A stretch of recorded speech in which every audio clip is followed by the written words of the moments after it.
அஸ்ஸலாமு அலைக்கும் வரஹ்மத்துல்லாஹி வபரகாத்துஹு. அல்ஹம்துலில்லாஹி ரப்பில் ஆலமீன்.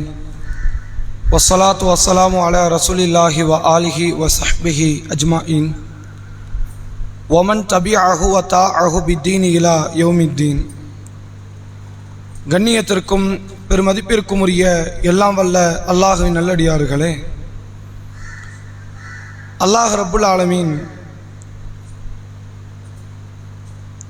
இந்த மனித சமுதாயத்திற்கு, குறிப்பாக இறுதி சமுதாயத்திற்கு செய்த மிகப்பெரிய ஒரு பேரருள் என்றால் அது அல்லாஹுடைய தூதரான நபி முஹம்மது ஸல்லல்லாஹு அலைஹி வஸல்லம் அவர்களை நமக்கு தூதராக வழங்கியதுதான். திருக்குரானில் சூரா அன்பியா என்ற 21வது அத்தியாயத்தில் அல்லாஹ் பேசுகிறான், வமா அர்சல்நாக்க இல்லா ரஹ்மத்தல் லில் ஆலமீன். நபியே, உங்களை நாம் அகிலத்தாருக்கு ஒரு அருளாக, ஒரு பேரருளாகத்தான் உண்மை நாம் வழங்கி இருக்கிறோம். ரசூலுல்லாஹ் எந்த ஒரு மக்களுக்கும் பாரமாகவோ சுமையாகவோ இருந்தது கிடையாது, எந்த நேரத்திலும் இருந்தது கிடையாது. ரசூலுல்லாஹ் இந்த உலகத்தில் ஒரு கருத்தை சொல்லுவாரேயானால், மக்களுக்கு ஒரு போதனையை தெளிவுபடுத்துவாரேயானால் அது அருளாகத்தான் அமையுமே தவிர ஒரு காலத்திலும் அது சிரமமாக, கஷ்டமாக அது அமையாது. எந்த அளவிற்கென்றால், அல்லாஹுடைய தூதர் அவர்கள் தான் வாழ்ந்த காலத்தில் எந்த ஒரு நபரையும் நபியவர்கள் கொச்சையான, கடுமையான வார்த்தைகளை சொல்லி திட்டியது கிடையாது.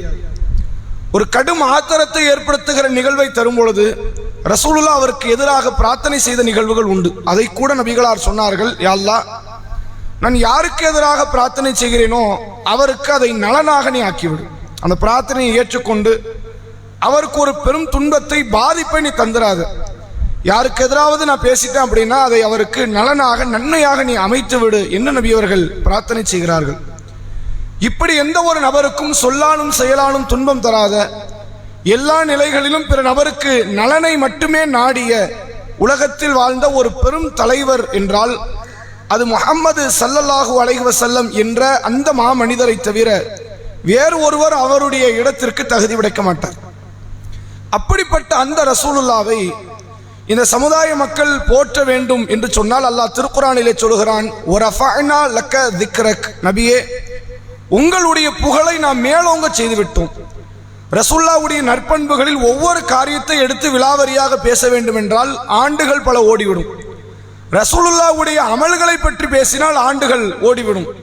ரசூலுல்லாஹ்வுடைய ஈமானிய உறுதியும், ரசூலுல்லாஹ்வுடைய அந்த இறைவன் மீது கொண்டிருக்கிற நேசமும், நபிகளாருடைய அர்ப்பணிப்பை பற்றி பேச வேண்டும் என்றால், குறிப்பாக நபியை பற்றி அந்த 23 ஆண்டு காலம் பேச வேண்டும் என்றால் 100 ஆண்டுகள் கடந்தால் கூட பேசிக் கொண்டிருக்கலாம். அந்த அளவிற்கு ஒரு பெரும் காரியத்தை அல்லாஹ் ரப்புல் ஆலமீன் அந்த நபியின் மூலமாக இந்த இஸ்லாத்திலே விதைத்திருக்கிறான். ஆனால் அப்படிப்பட்ட அந்த நபிகளார் போற்றப்படுவதை விட அவருக்கு பின்னால் இந்த இஸ்லாத்தை உலக அரங்கில் கொண்டு வந்து சேர்ப்பதற்காக இரத்தங்களை எல்லாம் வேர்வையை போன்று சிந்திய நபி தோழர்கள், நபி தோழியர்கள், அவர்களெல்லாம் இந்த இஸ்லாத்தில் பூர்வக்குடி மக்களை போன்றவர்கள்.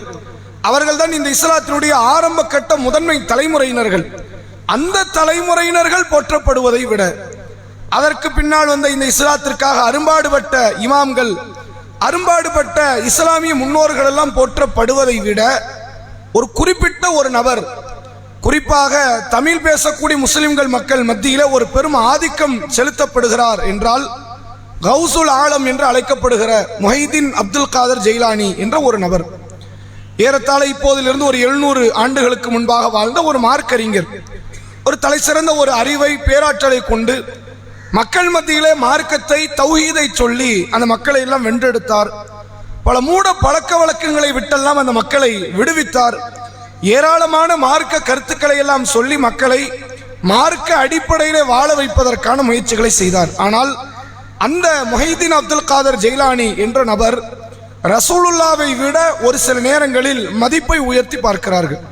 நான் சொல்ல போனா ரசூலுல்லாவுக்கு ரபியுல் அவல் மட்டும்தான், முஹைதீன் அப்துல் காதர் ஜெயிலானிக்கு 12 மாசமும் உண்டு. எப்படி இந்த ஒரு நபர் எல்லா மக்களினுடைய உள்ளத்தில் ஆதிக்கம் செலுத்தப்படுகிற இடத்திற்கு வந்தார்? ரசூலுல்லாவை விட, அபூபக்கரை விட, உமரை விட, ஏனைய நபித்தோழர்களை விட இந்த முஹைதீனுடைய காலத்திலிருந்து 700 வருஷம் இஸ்லாம் பழமை பெற்றது. அந்த 700 ஆண்டுகள்ல பல்லாயிரக்கணக்கான மார்க்க அறிஞர்கள் எல்லாம் வந்திருக்கும் போது இவ்வளவு பேரை விட்டுட்டு இவர்களை எல்லாம் விட ஒரு உயர்வான இடத்தில் தான் இந்த முஹைதீன் அப்துல் காதர் ஜெயிலானி என்ற ஒரு நபரை வைத்து பார்க்கிறார்கள். எந்த அளவிற்கு என்றால் பாடல்கள் எல்லாம் பாடுவார்கள். பக்தாதில் வாழும் ஞானி முஹையுத்தீன் என்று சொல்வார்கள். பண்பான தீனை காத்த முஹையுத்தீன் என்பார்கள். ஏன் இப்படி ஒரு நபருக்கு, ஒரு தனி ஒரு நபருக்கு இவ்வளவு பெரிய சிறப்பு எப்படி சேருகிறது என்று பார்த்தால், இந்த நபரை குறித்த கட்டுக்கதைகளும் இந்த நபரை குறித்த பல மூட நம்பிக்கை உரிய கருத்துக்களையும் தொடர்ச்சியாக இந்த இஸ்லாமிய சமுதாயத்தில் விதைக்கப்பட்டதனுடைய விளைவு ரசூலுல்லாவை விட முஹைதீனுக்கு ஒரு தகுதி கூட என்பதை போன்ற சிந்தனை இருக்கிறது. சில நேரங்கள் எல்லாம் கவிதைகளாக பாடல்களை பாடுவார்கள். முஹைதீன் என்பது இவருடைய பெயர் கிடையாது, அப்துல் காதர் ஜீலானி என்ற பெயர் தான் இவருடைய உண்மையான பெயர். அப்ப ஏன் இவருக்கு முஹைதீன் என்ற பெயர் வந்தது? முஹைதீன் என்றால் தீனை காத்தவர் என்று அர்த்தம். முஹையி என்றால் உயிர் ஊட்டுவது, தீன் என்றால் மார்க்கம், மார்க்கத்துக்கு உயிர் ஊட்டியவர் என்று இவருக்கு ஒரு பெயர் உண்டு. என்ன காரணம்? ஒரு முறை ஒரு நோயாளி ஒருவர் படுத்திருக்கிறார். அவன் நோயாளி சொல்றார், என்னால முடியல, என்ன எழுப்பி நீங்க உட்கார வைங்க. இவர் போய் எழுப்பி உட்கார வைக்கிறார். அவர் சொல்கிறார், நான் தான் மார்க்கம், என்னையே நீங்க எழுப்பி உட்கார வச்சுட்டீங்க, இன்றிலிருந்து நீங்கள் முஹைதீன் என்று அழைக்கப்படுவீர் என்று இப்படியான கற்பனைக்கு எட்டாத பல கதைகளை எழுதி வைத்து ரசூலுல்லாஹ் மிஅராஜ் பயணம் சென்றிருந்தார்கள். ரப்போடு உரையாற்றினார்கள். பல காரியங்களை, பல அருள்களை அல்லாஹ் அந்த மிஅராஜ் பயணத்தில் அருளினான். குறிப்பாக தொழுகையை அல்லாஹ் தந்தான். அப்ப அல்லாஹ்வுடைய தூதர் அவர்கள் நபிகளார் அல்லாஹ்விடத்தில் பேசும் பொழுது அல்லாஹ் சொல்லுகிறானாம், சத்தமிடாதே முகமதே, நீங்கள் சத்தமா பேசாதீங்க, முஹைதீன் தூங்கிக்கிட்டு இருக்கிறாரு, அங்க தொட்டில்ல, எங்க சித்ரத்துல் முன்தஹா என்ற வானுலக எல்லையில் முஹைதீன் தூங்கி கொண்டிருக்கிறார், நீங்க சத்தம் போடாதீங்க, சத்தமா பேசாதீங்க, மெதுவா பேசுங்க. இவங்க என்ன பாடத்தை கற்பிக்க வராங்க? ரப்புடைய எல்லையில தூங்குறதுக்கு முஹைதீனுக்கு என்ன அவசியம் வந்தது? அங்க அவர் குழந்தையா, தொட்டில் குழந்தையாக அவர் இருக்க என்ன காரணம்? இவர்கள் எங்கே கொண்டு போய் இணைக்கிறார்கள் என்றால், யூதர்கள் எப்படி உசைரை அல்லாஹ்வுடைய மகன் என்று சொன்னார்களோ, கிறிஸ்துவர்கள் எப்படி ஈசா அலைஹிஸ்ஸலாமை அல்லாஹ்வுடைய மகன் என்று சொன்னார்களோ, இந்த மக்கள் முஹைதீனை அல்லாஹ்வுடைய மகன் என்று சொல்லால் சொல்லவில்லை. அதை தவிர எல்லா கருத்தையும் சேர்த்துட்டாங்க.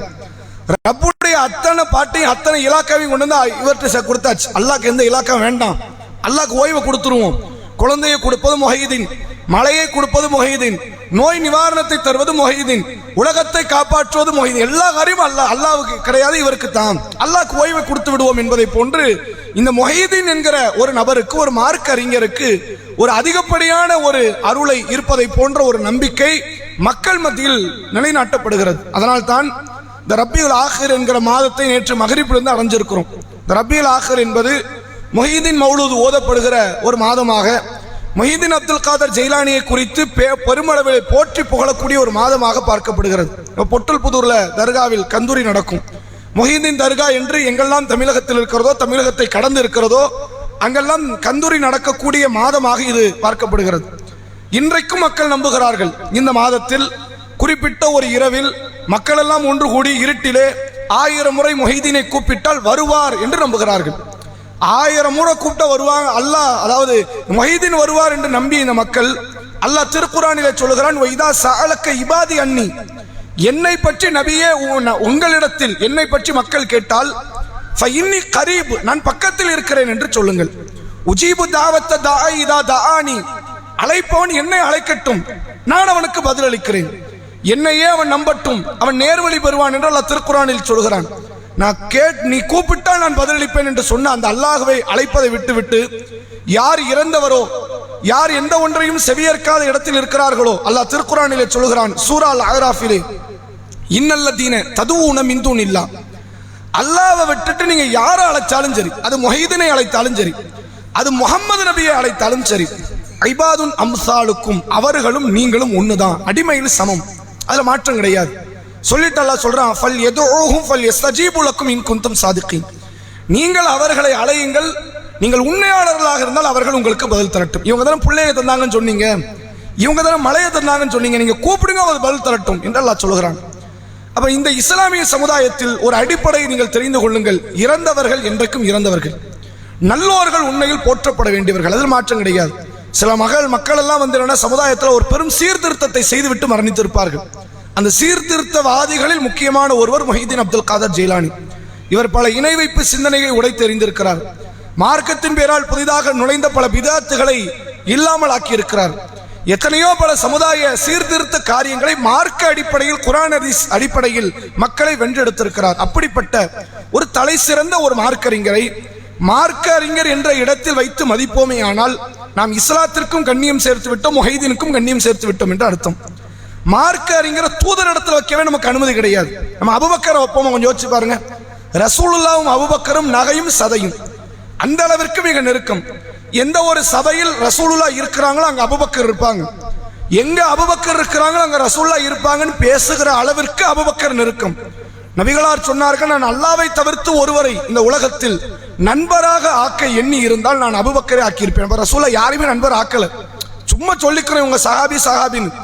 ரசூலுல்லாஹ் முழுக்க முழுக்க ரப்பைத்தான் நண்பனாக ஆக்க, ரப்பு தன்னை நண்பனாக ஆக்க வேண்டும் என்ற அந்த எதிர்பார்ப்பில் மட்டும்தான் இருந்தார்களே தவிர உலகத்தில் வாழ்ந்த அத்தனை முஸ்லிமான மக்களையும் ரசூலுல்லாஹ் தன் சகோதரியா தான் பார்த்தாங்க, சஹாபியா பார்த்தது கிடையாது. அப்படிப்பட்ட அந்த அபூபக்கருக்கு கூட கிடைக்கப்பெறாத சிறப்புகளை எல்லாம் ஒரு தனி நபருக்கு, ஒரு மார்க்க அறிஞருக்கு, நான் சொல்ல போனா அந்த நபரை உங்க கண்ணால கூட பார்த்தது கிடையாது. எந்த மக்கள் கண்ணால் பார்த்தார்களோ அவர்கள் கூட இவரை கடவுளாக நினைத்தது கிடையாது. அந்த பக்தாதுல வாழ்ந்தாங்கன்னு சொல்லுவாங்கல்ல, அந்த அரபுகுல மக்கள், அந்த அரபு தேசத்தில் இவர் எங்கெல்லாம் மார்க்க கல்வி கற்றாரோ அந்த மக்கள் கூட இவரை இன்று வரை கடவுளாக நினைத்தது கிடையாது. ஆனால் இவர்கள் கடவுளாக எண்ணுகிறார்கள். இன்னும் சொல்ல போனால் இந்த பொட்டல் புதூர்ல ஒரு தர்கா இருக்குது. தென் தமிழகத்தில் ரொம்ப பிரபலியமான ஒரு தர்கான பொட்டல் புதூர் தர்கான்னு சொல்லுவாங்க. அந்த தர்காவுக்கு பேர் முஹைதீன் ஆண்டவர் பள்ளிவாசல் என்றுதான் அதற்கு பேர். உள்ள ஒரு ஹனஃபி பள்ளிவாசல் இருக்கிறது, மிக பிரசித்தி பெற்றது. கேரளா மக்களினுடைய பெரும்பான்மையான மக்களின் ஆதரவு பெற்ற ஒரு தர்கா அது. இந்த பள்ளிவாசல் யோசிச்சு பாருங்க, மொஹிதீன் போட்டிருக்கீங்களா, மொஹிதீன் அடக்கப்பட்டிருக்காரா? மொஹிதீன் எங்க இருக்கிறாரு? பாக்தாதுல மௌத் ஆயிட்டார். மொஹிதீன் பாக்தாதுல மௌத் ஆயிட்டார். இங்க ஏன் மொஹிதீன் நீங்க போடணும், என்ன காரணம்? உள்ள ஏகப்பட்ட வேற வேற சின்ன அவுலியாக்களினுடைய தர்காக்கள் உள்ள இருக்குது. மொஹிதீன் அப்துல் காதர் ஜீலானி வாழுகிற தருணத்தில் ஒரு முறை பொட்டல் புதூர் வந்தார். இந்த இடத்துல தான் பல்லு தைச்சார். என்ன எங்க கொண்டு போய் சேர்க்கிறாங்க பாருங்க. அவர் பல்லு தைச்ச இடத்துக்கு கற்பனை கட்டி அதை பெருமளவில் புனிதம் சேர்த்து அதுல தர்காவை கட்டி, இதை இப்பவும் சொல்லுவாங்க, மொஹிதீன் ஆண்டவர் வந்திருக்கும் போது இங்க பல்லு தைத்தார், பல்லு தைத்ததால் தான் இந்த இடம் புனிதம் பெற்ற இடமா மாறுது. பைத்தியங்களை கொண்டு வந்து கட்டி போடுவதும், திருமணம் ஆகலையே அங்க ஒரு வாரம் தங்கிருங்க, சாப்பாடு செஞ்சு பொங்கி சாப்பிட்டுட்டு இங்க இருக்கிற மக்களுக்கு நீங்க பரிந்துரைங்க, மொஹிதீன் ஆண்டவர் பார்த்துக்குவாரு அப்படிங்கிற எல்லா விதமான, அதாவது ரப்பிடத்துல செய்ய வேண்டிய அத்தனை காரியம், நேர்ச்சை, சத்தியம், அத்தனை காரியத்தையும் தனி ஒரு நபருக்கு, ஒரு இறந்த நபருக்கு செய்யக்கூடிய ஒரு வழிபாட்டை மக்கள் மத்தியில விதைத்து கொண்டிருக்கிறது. சுபஹான மௌலுத கூட லேசில மக்கள் இருந்து பிரிச்சு எடுத்துடலாம். முஹைதீனை பற்றிய பற்றை லேசில பிரித்து எடுக்க முடியாது. அந்த அளவிற்கு ஊடுருவி இருக்கக்கூடிய இந்த வழிபாட்டை மக்கள் மத்தியிலே கொண்டு வந்து அறிய வைக்கக்கூடிய வகையில் மக்களிடத்தில் நாம் கொண்டு வந்து சேர்க்க வேண்டும். அவர் நல்ல மனிதர், மார்க்க அறிஞர் என்பதில் மாற்று கருத்து ஐயம் கிடையாது. ஆனால் அவருக்கு கடவுளுடைய அந்தஸ்தோ இறை தூதருடைய அந்தஸ்தோ அதில் கடுகுமணி அளவிற்கு கூட அவருக்கு வழங்கப்படவில்லை என்பதை உணர்ந்து நாம் செயல்படக்கூடிய வகையில் இருக்க வேண்டும். அல்ல இறைவன் நம் அனைவருடைய ஈமானை பாதுகாப்பானாக. வாஹிர் தஅவானா அல்ஹம்துலில்லாஹி ரப்பில் ஆலமீன். அஸ்ஸலாமு அலைக்கும் வரஹ்மத்துல்லாஹி.